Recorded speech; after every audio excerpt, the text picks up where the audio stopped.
Hello students, good morning.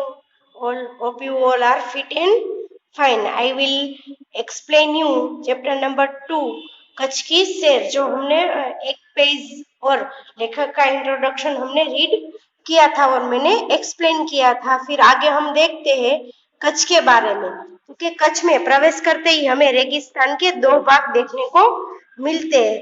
શું કહે છે કે કચ્છમાં આપણે પ્રવેશ કરી છીએ ત્યારે જ આપણને રેગિસ્તાન એટલે કે રણના બે ભાગ જોવા મળે છે। એક છોટા રેગિસ્તાન और दूसरा बड़ा रेगिस्तान।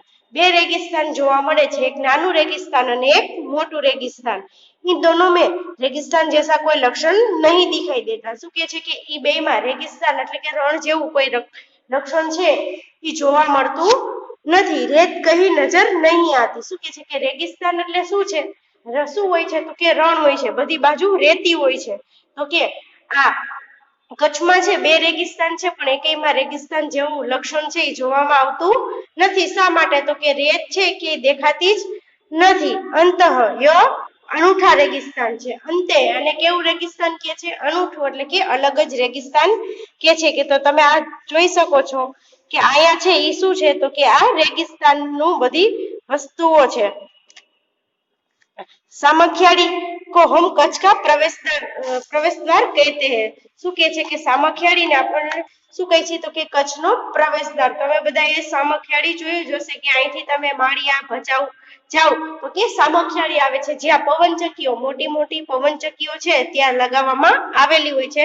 તો કે એને સામખિયાળીને આપણે કચ્છનો પ્રવેશદ્વાર કહેવામાં આવે છે। यह कच्छ की यात्रा यही से आरंभ होती है। શું કહે છે કે કચ્છની યાત્રા છે, કચ્છની યાત્રા છે આરંભ એટલે ત્યાંથી જેની શરૂઆત થાય છે। यहाँ से उत्तर दिशा की ओर यात्रा का प्रारंभ होता है। શું કહે છે કે ઈ બાજુથી લઈ અને ઉત્તર દિશામાં કચ્છની યાત્રાનો છે પ્રારંભ એટલે કે એનો વિરામ આવે છે। રાપર से धोलावीर पहुंचते ही हमारी प्राचीन संस्कृति मोहनजोदड़ो का स्मरण होता है। શું કહે છે કે રાપર આપણે પહોંચી છીએ ધોલાવીરા પાસે, ત્યાંથી જ આપણી જે પ્રાચીન સંસ્કૃતિ છે જે મોહેનજોદડો છે, તમે બધા જાણો જ છો મોહેનજોદડો વિશે, તમે સમાજમાં એસએસમાં તમે બધા ભણી ચૂકેલા હશો।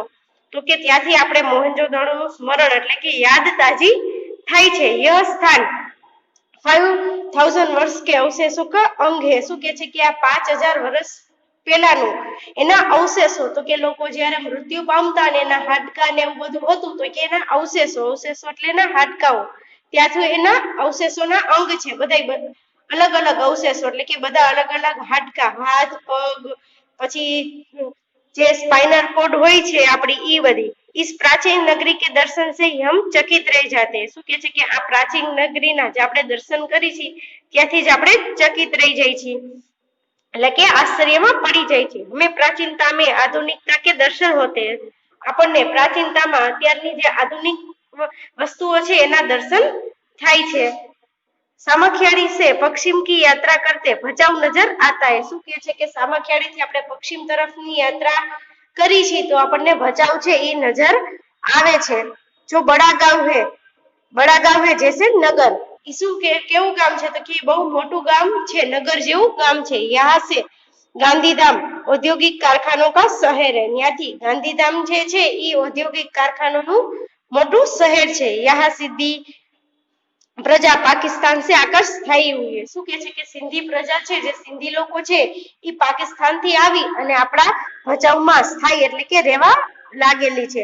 गांधीधाम आदिपुर तथा गोपालपुरी उद्योगों के कारण विकसित हुई दिखाई देती है। શું કે છે કે ત્યાંથી ગાંધીધામ છે આદિપુર, કચ્છની નજીક જ આદિપુર ગામ આવેલું છે, ત્યાં ગોપાલપુરી ઉદ્યોગો કે કારણ વિકસિત दिखाई देती એટલે કે વિકસિત એટલે કે વિકસેલી જોવા મળે છે। आदिपुर में गांधी स्मृति तथा पासी कंडला बंदरगाह का बड़ा महत्व है। શું કે છે કે ત્યાં આદિપુરમાં એક ગાંધીજીની સ્મૃતિ એટલે કે ગાંધીજીની જે યાદ છે એની એક સ્મૃતિ બનાવેલી છે, અને ત્યાંથી જ આપણે જે મોટું કંડલા બંદર છે ઈ છે। कंडला का विकास यहाँ की प्रजा के लिए महत्वपूर्ण है। શું કે છે કે કંડલા બંદરનું જે વિકસિત થાય છે ઈ આની પ્રજા એટલે કે લોકો માટે ઘણું महत्व છે। कंडला से दक्षिण की ओर भद्रेश्वर अति प्राचीन जैन यात्रा धाम है। શું કે છે કે કંડલાની દક્ષિણ બાજુ એક ભદ્રેશ્વર નામનું પ્રાચીન એટલે કે બહુ જૂનું એવું મંદિર છે જે જૈન લોકો, જે વાણિયા લોકો હોય છે, એનું યાત્રાધામ છે।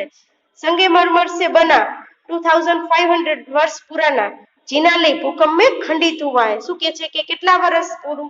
તો કે 25 વર્ષ પહેલાનું ઈ સંગમરમર એટલે કે આ આરસ જે તમે પથ્થર આવે છે વ્હાઈટ કલરનો, જે તાજમહેલ આખો આરસથી બનાવવામાં આવેલો છે સંગમરમર, તો કે 25 વર્ષ પુરાનું જૈન મંદિર છે એ ભૂકંપમાં ખંડિત થઈ ગયેલું છે। તમે આ જૈન મંદિર છે ઈ તમે જોઈ શકો છો। उसके पुनर्निर्माण का कार्य जोरों से चल रहा है। શું કે છે કે એનું ફરીથી નિર્માણ કરવાનું એટલે કે ફરીથી ઊભું કરવાનું કાર્ય છે ઈ બહુ જોરશોરથી ચાલી રહ્યું છે। उसे आधुनिकता का स्पर्श मिला है।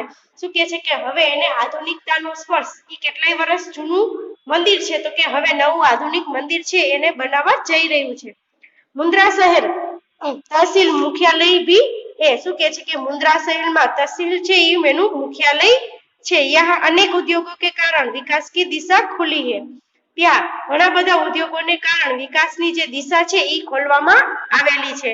સમુદ્ર કિનારે બંદરગાહ વિકસિત हुआ है। સમુદ્રના કિનારે બંદરગાહ છે ઈ વિકસિત થયો છે। यहाँ कुछ प्राचीन इमारतें हैं।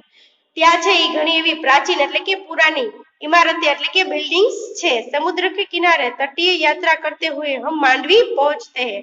સમુદ્રની આપણે જ્યારે યાત્રા શરૂ કરી છે અને એના તટ એટલે કે એના કિનારે પહોંચી છીએ ત્યારે આપણને શું જોવા મળે છે?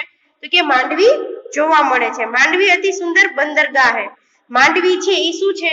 તો કે બંદર છે જ્યાંથી વસ્તુ એક જગ્યાએથી બીજી જગ્યાએ ટ્રાન્સપોર્ટેશન જેને આપણે કહીએ છીએ ઈ જોવા મળે છે।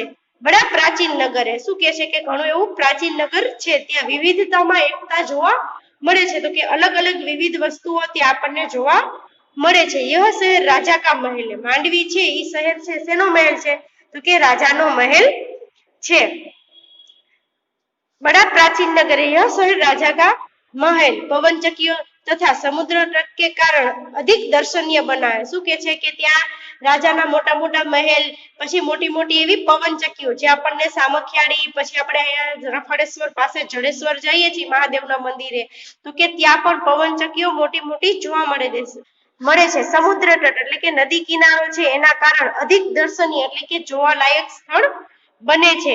यहाँ VRTI ग्रामीय संस्था है, बेहतर जिनालय है। पासी बिडदा गांव में अंतरराष्ट्रीय अस्पताल है। શું કે છે કે ત્યાં VRTI નું એક ગ્રામ્ય સંસ્થા છે જેનું જિનાલય માનવામાં આવે છે અને આંતરરાષ્ટ્રીય अस्पताल પણ છે।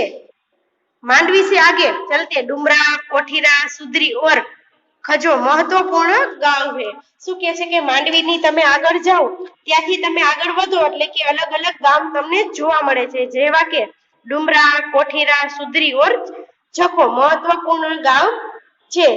જૈનો का प्राधान्य यहाँ नजर आता है। શું કે છે કે જૈન લોકોનું પ્રાધાન્ય એટલે જે મહત્વ છે, જે જૈન લોકો છે એનું મહત્વ છે અહીંયા જોવા મળે છે। નલિયા શહેર तहसील का केंद्र है। नलिया એટલે નળિયા જે શહેર છે ઈ તહસીલનું કેન્દ્ર છે। यहाँ वायुसेना का मुख्य अड्डा है। શું કે છે કે અહીંયા વાયુસેના એટલે કે વાયુ એટલે કે નદી દ્વારા જે वायुसेना છે એનો મુખ્ય અડ્ડો છે।